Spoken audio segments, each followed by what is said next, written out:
In fact, the number of companies we have queuing up to take and pay these teacher interns is bigger than the number of interns we can provide. We want them to be literate of being able to read the room.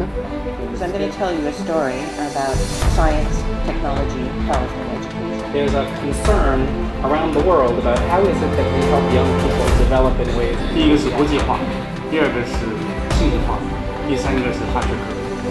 当然。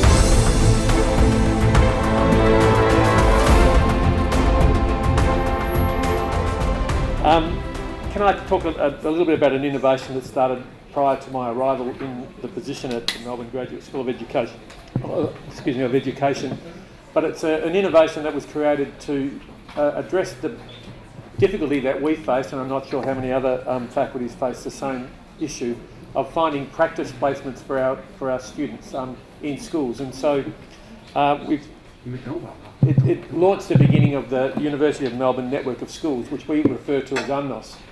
And it's been in process, as I said, for 4 years. But in 2018, we reinvigorated the project to expand our remit, I guess, in terms of making sure that the university got more out of it, as well as the schools. And so the process is that schools pay money to join the Melbourne network of schools.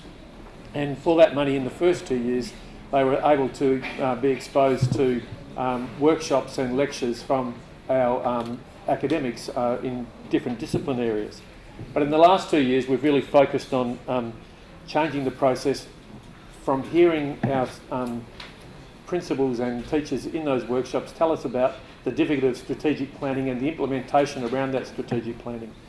So, coming from where I was previously as a system leader, I was always very concerned about universities providing material, processes, research to schools that contradicted the department's practices and processes. And so we're very keen in Victoria and across Australia to put in place a network of schools that addresses the department priorities and focuses on assisting schools to be able to make progress and improve performance. So the Melbourne Network of Schools now works in 4 themes, and we have schools that subscribe to the process for 3 years, and over those 3 years we work with them to build an implementation model around their strategic plan, around their priorities. And it's a context-based membership of the university, and we still have our senior academics, those that have an international reputation, working alongside these schools in 4 particular themes that they choose. And so they can talk about assessment of learning, for learning and by learning, literacy and numeracy, leadership of learning, and neuroscience and positive education. And within those 4 themes, we have about 30 schools in each that, as I said, are there for 3 years, and we bring in new cohorts every year. What's really happened with this process has been the greater involvement with our academic staff in schools, not lecturing, not talking to schools about what they should be doing, but helping schools with their own problems of practice that they've identified. It's created greater relevance, I think, from the university's perspective in terms of our academics coming back to the university and thinking about those problems that they've been working on from a school's perspective.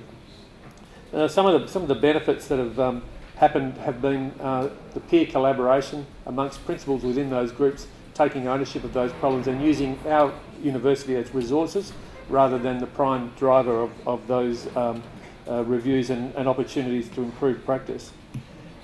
We've also been able to implement an action research model where the university has taken on the role of describing the process that they've embarked upon, the performance and of course the outcomes, and returning that action research synthesis back to the school and also publishing it through the university. It's also given schools an opportunity to experience the deep knowledge that exists and resides within the university, and to become more familiar with the university campus and opportunities that exist without any sort of further offering or requirements from those schools. We've really focused on the research element and making sure that schools work with their own staff to develop their own contextual research about problems of practice within that environment. And as I said before, that we've shared them with other schools and become a resource. Now, what's really grown from that is the the new focus on empowering schools to solve their own problems has seen in 2020 we'll move into other states in Australia and work with new cohorts. And again, being very mindful not to encroach on territories occupied by other universities. And in some states we've now partnered with 2 universities to co-present and co-facilitate these workshops.